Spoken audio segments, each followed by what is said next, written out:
Hello everybody, welcome back. We're going to have a market overview. We're going to do a Patreon live stream tomorrow if you want to join that. And again, if you I've stopped doing those pre-rolled adverts. I got too many complaints about it. But if you want to set up an account for futures trading and stuff like that, you can use BYDFi. There's a link in the description below. Alternatively, let's just get stuck into the video, shall we? No more beating around the bush. The dominance chart. So the dominance chart on the daily is above all moving averages with an incoming pump signal that's not quite generated. We're waiting for the leading portion of the cloud to flicker green, and that would give you a pump signal on the daily for the dominance chart, take you up to the next major level of resistance, which the first one is going to be around 56.35% dominance. Now if we take ourselves to the weekly, what we see here is above all moving averages with golden crosses and trending up. We can't get bearish or expect larger pullbacks on this weekly until we lose the 21 exponential.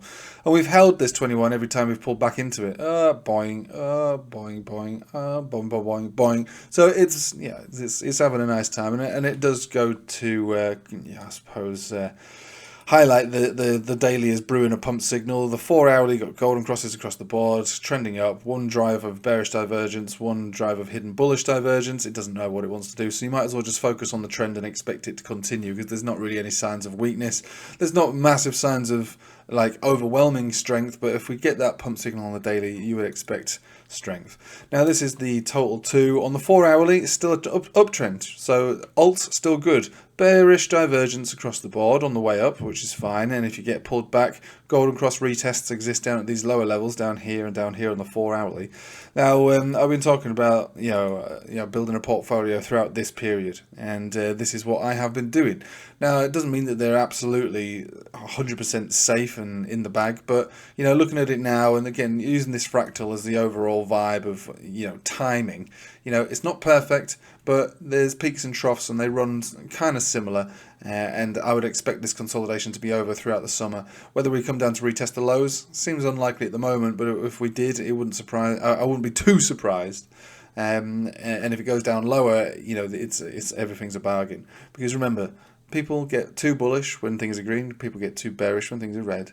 This isn't a bear market. This is still technically a bull market, but this is not the parabolic phase of the bull market, so let's not go crazy. If anything, this is the accumulation phase, the last phase before the parabolic move, which could take place as early as the end of this year, but more likely into next year. We might even have 2 attempts of the parabolic phase, just as we did last time. So the total 2 looking reasonable, although we're pushing that area up there. If we can just take ourselves off the log scale for a minute, and we'll have a look at the relationship to moving averages, we can see that we did manage to close just above that 20 weekly, but since closing above there this morning, we are now sort of digging our heels back down a little lower. If we come down on the weekly to just above 1 trillion, and that is your 21 exponential moving average, which should be used as a support at this point now. The Bollinger Band Center being the 20 weekly is one thing. The 21 exponential is also another thing. Both of them have the same kind of relevance.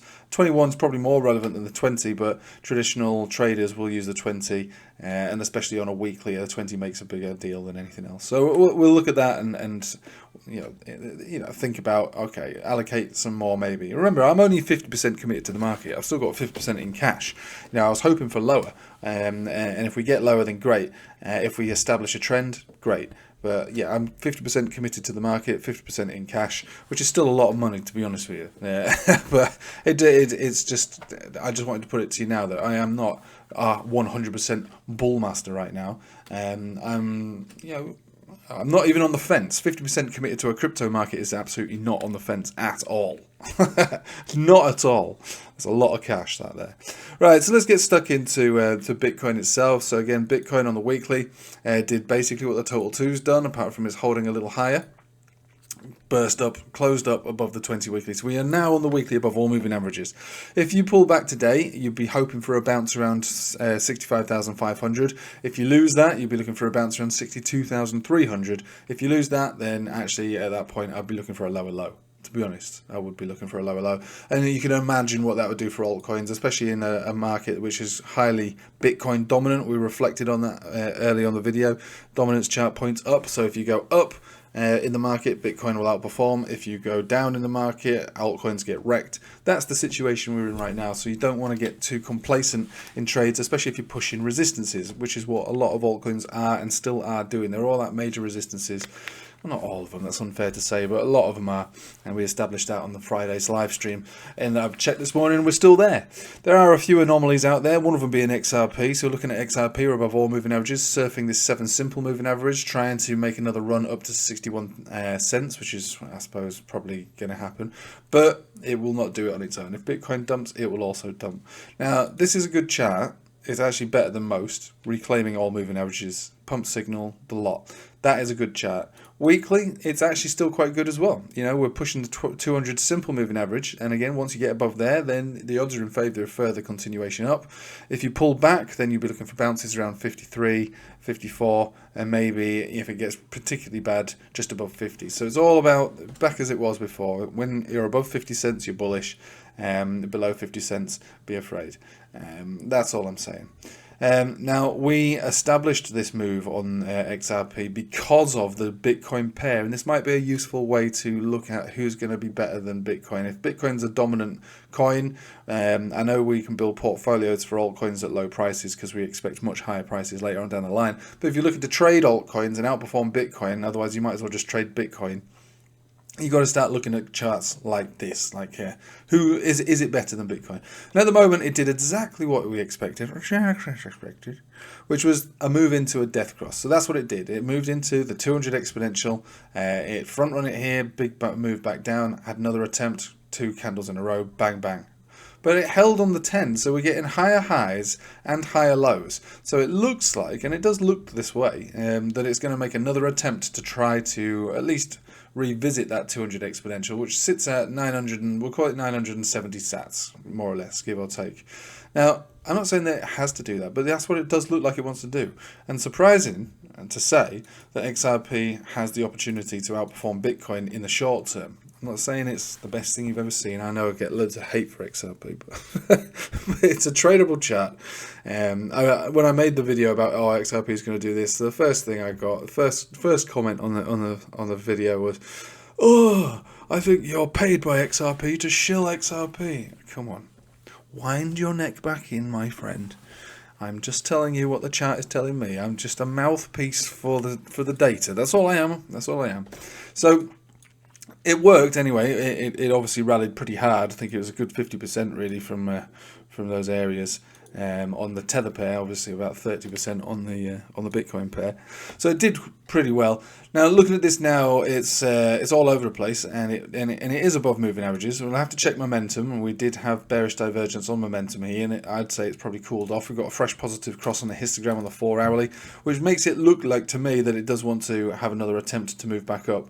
The intermediate time frames like the 12-hourly are still going to be bullish. They've got a golden cross on simples, a new exponential golden cross probably going to complete today, which only adds more fuel to the bullish fire here. And if we just have a look at the weekly has for the first time really closed above the 20 weekly for the first time since, well, I mean, it was this big powerful move here, wasn't it, in like a year ago. So this is a change of behavior brewing at the moment. It might not feel like it because it's very small baby steps, and I know it's going to upset people for telling you that it's a change of behavior, but it is a change of behavior. The behavior has changed. It's a change of behavior. Doesn't mean I'm going to say we're going straight up to a 1,000 billion super sats or whatever it is that someone's going to say. I'm talking from a trader's perspective. I'm saying if you want to trade two charts, right? You want to trade crypto. Bitcoin's dominant. It looks like it wants to go up. And if it does and it gets rejected from its resistances, then it's going to come down. And traditional markets are all coming down. Commodities are coming down. So we've got that working against crypto right now. So you have to bear all that in mind. Even though Bitcoin does look bullish and does look like it wants to go up, indices and gold don't look like that. Now, you might have a little bounce today, but anyway. All I'm trying to put across is that XRP, love it or hate it, does have a chart which in the very short term at least looks like it wants to outperform Bitcoin. That's all I'm saying. I'm not saying you're going to turn into a millionaire. I'm saying, all right, you're presented with two charts here. One being Bitcoin, one being XRP. If you really wanted to trade safer, you'd trade Bitcoin. If you wanted to try to trade a little bit more wild card you'd trade XRP, because the evidence is there to suggest that, all right, it might outperform Bitcoin in the short term, even if it's only for a baby step. It's just observational. That's all. That's all it is. Most altcoins on the USDT pair don't look like this. They look like they're retesting death crosses. This is above all moving averages, so it's got that going for it. It's got the Bitcoin pair going for it, change of behavior going for it. It's got lots of things going for it in the short term. So, if I, in contrast, obviously Ethereum looks good. One of my favorites that I've been buying low throughout this consolidation is ICP. And ICP has had a nice big rally, but look where it's gone up to, a death cross. That's all it's done. And if it breaks this, and it's also hitting this horizontal, which is fine, if it breaks through this, then another death cross. You don't have that with XRP. You're above all of that. So I'm just, this is the beauty of trading. This is the beauty of even just joining the Patreon. You can join and have a look. We look at all these charts and we recognize who's better, who's not, who's doing nothing, who's moving with the market, who's doing its own thing, and boil it all down to give an overall summary after a 2-hour stream and say, all right, okay, now I have a better understanding of the market, because the market is one giant beast. It will move as one, but throughout that you will also have individual charts which do show more promise than others. Again, those charts don't necessarily mean that they're going to do the bigger moves. ICP, if you were to catch the absolute wick and move all the way up to here, that's an 88% move. That's more than XRP. I will hear someone say, my ears are burning, I can hear it already. XRP didn't do 88%. You're wrong. No, I'm not talking about who's going to do the biggest move of all. There'll be some pure shitcoin out there that will do the biggest move of all. But why? Probably a liquidity thing or some other reason.